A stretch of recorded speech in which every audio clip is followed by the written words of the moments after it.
Hey everybody, this is Josh. Welcome to Game 2 in a best of 7 series being played between ThisIsJimmy and Vile.Hawk. ThisIsJimmy took a loss actually in the first map on Crossfire, and Vile.Hawk is already up 1-0 in this series. The V is in its 23rd week, hosted by Complexity Gaming, sponsored by Creative Sound Blaster, PNY, and QPadUSA.com. I'm AskJoshy, and you can check out all of my stuff on Facebook, Twitter, and YouTube.com/AskJoshy before, or actually after this stream is over. And the live stream is actually having some issues yet again. I don't know if I'll ever be able to stream anything ever again. This Oakland house seems to be cursed, but at least we have the YouTube VOD. I had a business line installed Monday morning. Still does not seem to be doing what I want it to. If you're in the chat right now, please let me know if you have video at all or how the quality is or anything like that. I pulled it up myself on another computer and it looked okay. It was definitely watchable. The sound was fine. It appears to be working, but it's choppy but much better. Okay, well that's good. At least we'll be able to see a game. So, Hawk and Jimmy. We've got Jimmy sort of walling off here in this area between the main and the natural, which is kind of interesting. Perhaps he fears some kind of baneling bust if he were to try and wall off outside of his natural. That's kind of strange. Seems perfect now. This is so much better than before. Excellent. It looks like I am streaming at 1000 kbps instead of 500. So whatever the issue was, it looks like the restart definitely helped out. Thank God. So we have an extractor coming up for Hawk already. He did get that hatch down. Still has not built a spawning pool. I wonder if he forgot it or if he's just going for a strange variant on fast Zergling speed. Everyone in the chat, please, if you haven't already, refresh stream if you haven't yet. Things seem to be going fine now. Alright. Good, good, good. Hopefully everything is honky-dory for the people watching at home. Spawning pool coming up for Hawk now, so he looks like he is going for that Zergling speed variant. Hatch first, then extractor, then spawning pool. Jimmy is scouting the incorrect directions first. He went south, then southeast. Not going to find anything there, obviously, but he does have a Reaper already in production. He can send that little guy over and actually hop down on the ladder edition. This is why Jimmy made a big deal about the ladder edition compared to the GSL edition.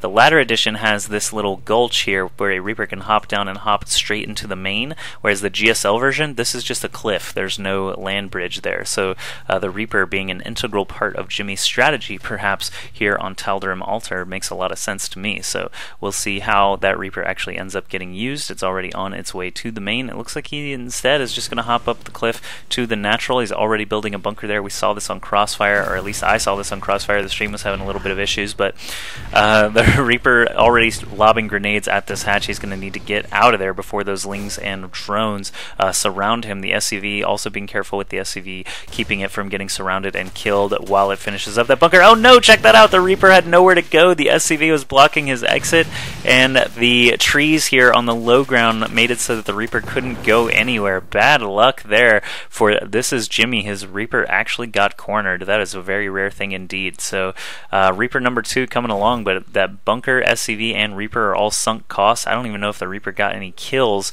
Maybe 1 or 2. Let's actually look at units lost. No, the Reaper totally didn't get any kills at all. Oh my goodness. So Hawk has to be feeling good about that, especially with a 1-game lead already.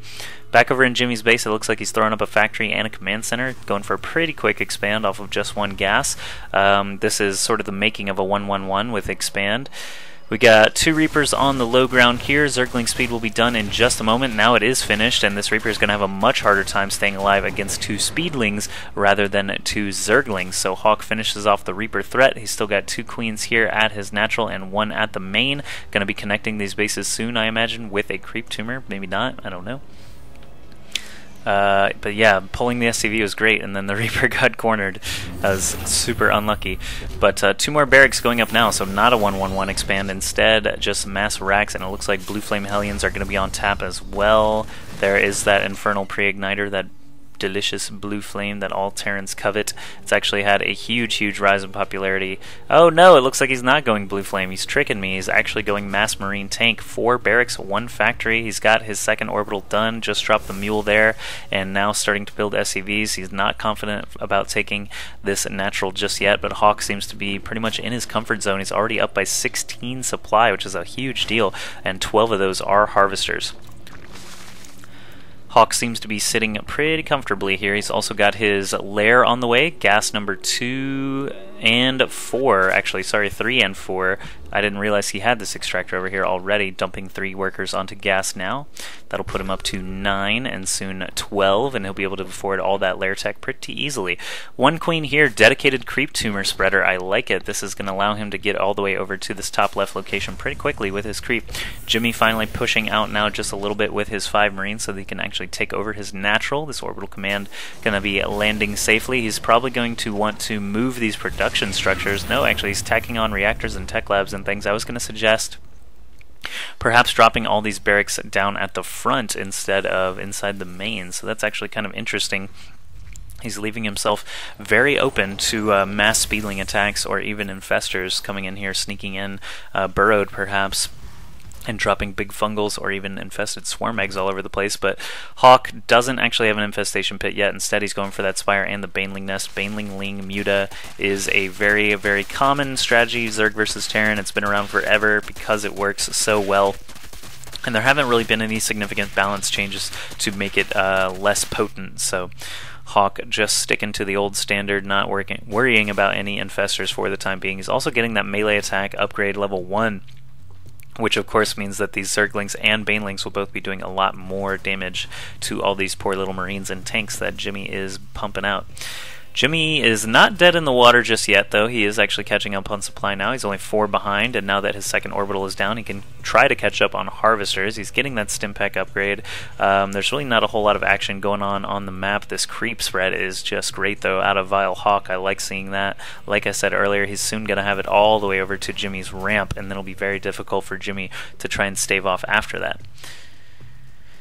Yay, stream works. I'm glad that the stream works. Muta's popping out now, headed straight over, well, I was going to say straight over to Jimmy's main, but that is not the case. Hawk has actually broken down his destructible rocks, has broken down his destructible rocks, and now he's adding up this 3rd hatchery. I've seen that Hawk is actually a fan of the macro hatch strategy. I'm a little surprised that he doesn't have one just yet, but here he goes with his first little pack of Mutalisks. He's got 7 in the air against only 1 turret and a handful of Marines for the time being. He's probably just going to look around and make sure Jimmy hasn't taken that 3rd base. Actually, no, he's got an Overlord there already, knows that the destructible rocks are still standing, and he is comfortable knowing that Jimmy is only on 2 bases while he is going to be on 3 in just a moment. There's that macro hatch that I mentioned. Thank you, Hawk, for making me look smart. I told you guys he is a big fan of that, so I would actually be surprised if he didn't do it. 7 Muta is still floating around, regenning that HP, the damage that he took from the turret being slowly erased from memory. We've got a spine crawler coming up here on the low, not on the low ground, but close to the low ground. That's actually kind of helpful if Jimmy were to bring some Marines and siege tanks and things over to that low ground, like Terrans are, very apt to do. Then that spine crawler is certainly going to help defend for a short while.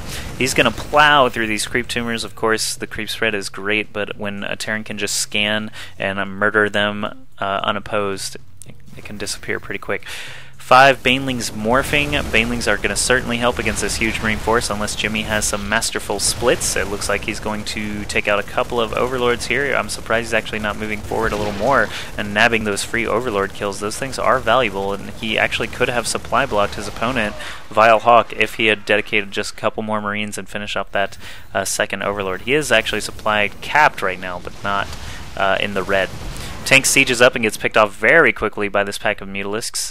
Looks like there are about 13 there, and more Banelings morphing, so Jimmy will need to be careful It looks like Hawk is gearing up for a technique that I like to call the Zerg Shredder, where you send in a ton of speedlings first, mutas from one side and banelings from the other, and basically whatever defensive plant your Terran player has, like Jimmy, he's got a ton of Marines and tanks just chilling here. The Zerg Shredder runs one end to the other and just erases all of it. So we'll see once these banelings are done morphing if Hawk just goes for the gold. Looks like Overlords are getting popped. He is going to be supply blocked there. He's in the red just a little bit, but he does have his Shredder right here ready to go. I'm waiting to see it, Hawk. Let's do it. Let's go. There it goes. Baneling's starting to roll. Centrifugal hooks are done. Here come the mutas from the backside. Actually, that's a bit interesting. Oh, looks like none of those banelings are actually going to reach the Marines of Jimmy, and that was a massive, massive exchange. Definitely benefiting Jimmy to not lose any Marines there, and he can actually get all the way in here to these banelings' eggs that are morphing. There are 2 burrowed banelings here. If Jimmy doesn't scan, that could actually be huge. Oh my goodness, Hawk, you just almost gave me a heart attack. If you had actually hit the button in that one brief second, you would have been fine. In the first game on Crossfire, I know the stream wasn't working correctly, but if you could have seen it, it was actually amazing, those baneling landmines that Hawk got in the first game. I'm going to have to recast that game, it seems, but Jimmy spreading all his Marines right now for this huge pack of banelings that's starting to roll in now, and they don't even have anywhere to run. Those speed banelings on creep just melt through absolutely everything. Oh my goodness, and these mutalisks cleaning up the remnants in the back. Hawk back in a good position. Nothing actually got destroyed there. No tech, no hatcheries have fallen, only a bunch of overlords, honestly. So Jimmy trying to rebuild quickly here, trying to macro up, take this third base. He'll probably land it next to the destructible rocks before he's able to actually take them out. Look at this supply depot wall off. Kind of reminds me of a tower defense or something like that, but Jimmy knows what he's doing. He's going to blast away at these lings and banelings. Oh no, and the muta's coming in from the back. This is like a miniature form of the Shredder that I described earlier, just rolling through here past the siege tank. Doesn't look like he's actually going to manage to hit too many Marines, but the lings and the mutalisks that remain will clean everything up, including this medevac. Jimmy down to only 70 supply now, while Hawk is at 120. The harvester count definitely favoring Hawk as well. I don't think Hawk actually needs to build any more banelings if he doesn't want to. He could actually come over to this third base and kind of wreck house right now. Jimmy just doesn't have enough fighting units on the field to be able to defend against this. But I'm glad someone saw the baneling bombs in Game 1 because they were actually ridiculous. But anyway, Jimmy looking a little bit thin here in Game 2 on Tal'Darim Altar. Looks like Vile.Hawk did prevent those turrets from going up, actually forced a cancel on both of them, killed a handful of Marines there, and now he's just going to back off, start to remax. It looks like he's got a ton of mutalisks on the field, actually. 20 mutalisks, 3 Zerglings. So he is definitely switching his focus to the skies. I'm not even sure if Jimmy has a starport. Yes, he has one starport, no add-ons. Not going to be able to crank out Vikings to deal with those mutalisks. He is building an armory now, though, so he can start working towards those Thors. But if Hawk capitalizes on this little time period here where there are no Thors on the field, he could actually do quite a lot of damage. All he needs to do is focus down this turret incredibly quickly. Just one volley, and now all these SCVs are taking heavy, heavy fire. There are no Marines in the vicinity. He's going to have to stem up and chase after those mutalisks. He's going to take out a tech lab. He could actually take out a ton of these add-ons, but would risk losing quite a few mutalisks. And I think the mining time lost there for Jimmy is pretty significant. So Hawk just running through here with all these mutalisks. If you look at the production tab, he's going up to melee attacks level 2 and flyer attacks level 2, building a few more Zerglings, and now finally getting that infestation pit heading toward that sort of mid-game. I know we're 18 minutes in and he hasn't needed it just yet, but once her Terran opponent starts getting some more heavy hitters, it's a good thing to get those infestors out. Neural Parasite, Fungal Growth, and Infested Terrans, all great units and great abilities from that infestor. Lots and lots of speedlings here waiting from Hawk. He could run in basically at any time and try to take out this orbital command. The siege tank's range is pretty good, but if the lings just skirt that radius like they're doing, then they will be just fine. Just don't get too close to the siege tank. Jimmy runs in now. Looks like he did blow a stim to come deal with these lings, and now the mutalisks are back at the natural, and there are so many of them. He actually does manage to take out that orbital command without any resistance. I don't even think he lost a single Mutalisk. Unfortunately for Jimmy, he is still on the ropes, unable to get this economy really rolling. He's mineral blocked. He's got 1,000 gas saved up, but so does Hawk. Look at that. Hawk has tons of money to spend. Oh, wow, that harvester count, 66 to 21. That is actually ridiculous right now.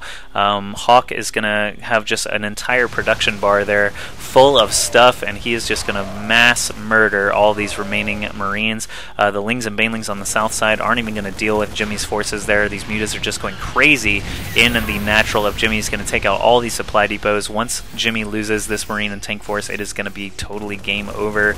He has no real working economy, only building 7 Marines at a time because it's all he can afford off of this one mining base. Hawk is actually going to return home, deal with this force. Oh, all the siege tanks left alone. The Marines were too far forward, and these siege tanks are going to fall like dominoes. The Marines stemming up and chasing the Mutalisk do manage to snag a few of them, but there are so many Lings and Banelings just on 2 sides here. Hawk could do a total flank, kill all of this pretty quickly, and then I think we're going to see game 3 right after that. There's the GG. Jimmy doesn't even need to wait to see all this fungal and everything happening on his guys, but let's go into game 3 now and see if Jimmy's going to be able to fight his way back from this 2-0 deficit.